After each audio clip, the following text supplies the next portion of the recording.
Soyez les bienvenus sur Africa 24 dans ce nouveau numéro de décryptage.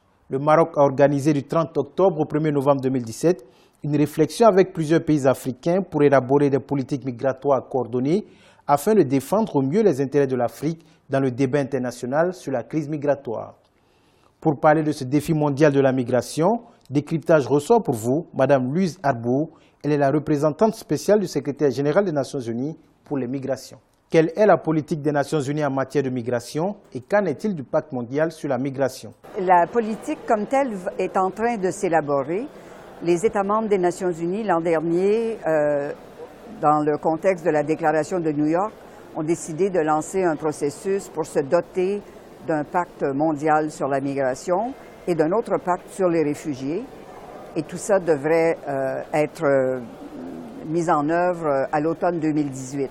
Donc, toute cette politique est en train de s'élaborer. Le Maroc a organisé un conclave sur la migration. Quelle appréciation portez-vous sur l'intérêt d'une telle rencontre? Eh bien, le pacte, ça va être une entente entre les États membres. C'est géré d'ailleurs par les États membres des Nations Unies.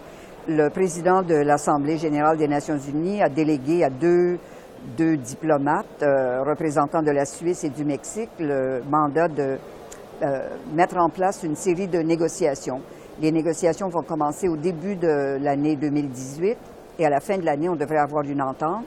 Et l'objectif, bien sûr, c'est de mettre sur pied un mécanisme de coopération entre États pour faciliter les migrations sûres, régulières et bien ordonnées. L'une des thématiques de ce conclave était migration et développement.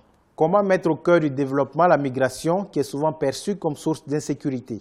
Ce qui est très important dans ce qui se passe ici présentement au Maroc, c'est l'effort par la communauté africaine de bien articuler sa propre perception des grandes questions de la migration. Beaucoup de pays à travers le monde et beaucoup de pays en Afrique sont de plus en plus à la fois des pays d'origine, des pays de transit et des pays de destination. Et c'est dans ce contexte, je pense que l'Afrique tente de bien cerner la problématique africaine pour se positionner vis-à-vis les autres interlocuteurs dans le processus de négociation du pacte mondial. La migration pose également d'autres problèmes comme le trafic d'êtres humains. Comment venir à bout de ce phénomène? Je pense qu'on comprend de plus en plus l'importance de la migration et de sa relation avec le développement. Et il faut bien comprendre que c'est assez complexe et ça joue de deux façons.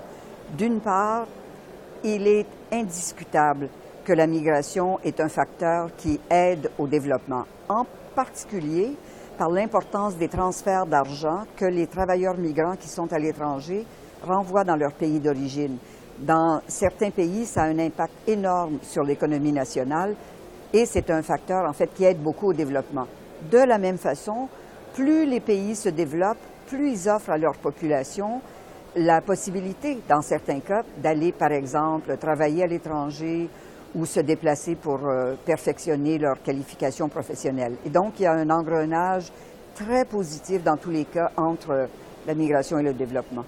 C'est intéressant, on a entendu ce matin au cours de la conférence une question posée par une personne qui est un chercheur en matière de migration qui dit « Est-ce qu'on n'a pas exagéré le lien de causalité entre l'insécurité dans certains pays et en particulier entre la criminalité et la présence des étrangers. » Et je pense qu'on vit présentement dans un environnement où la réalité est souvent occultée par des mythes, des perceptions, des stéréotypes.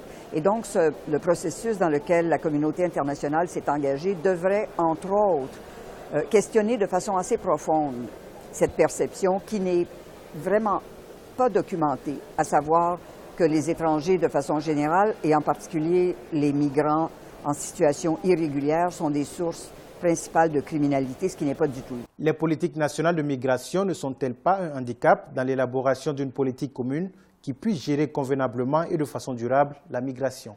C'est exactement, il faut commencer par des politiques nationales, mais ces politiques nationales doivent être très attentives au moins au contexte régional et moi je dirais même plus au contexte international vraiment global. Donc il faut, parce que ça ne sert à rien d'avoir une politique nationale en matière de migration si on n'a pas la coopération au moins des pays voisins, hein, parce que c'est voué à l'échec. Donc je pense que ce qui est en train de se développer au cours de cette année, c'est une conception des politiques migratoires nationales, mais qui sont très, très bien orchestrée avec les efforts des autres pays. Comment éviter les drames causés par la migration clandestine?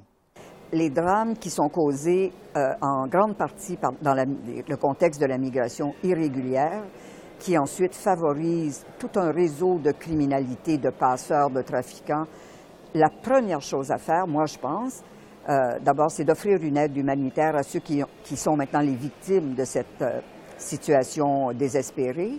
Et ensuite, il faut regarder à plus long terme l'ouverture de voies d'accès au marché du travail. Vous savez, ces gens-là qui voyagent et qui traversent des frontières de façon irrégulière, la plupart du temps, finalement, trouvent des emplois. Mais ils trouvent des emplois dans des circonstances de travail au noir, ils sont mal payés, ils sont très exposés à des situations abusives. Donc, il faut mettre de l'ordre dans tout ça, formaliser des économies où on accepte beaucoup le travail au noir et essayer de favoriser une migration qui est beaucoup mieux encadrée et plus sécuritaire pour tout le monde.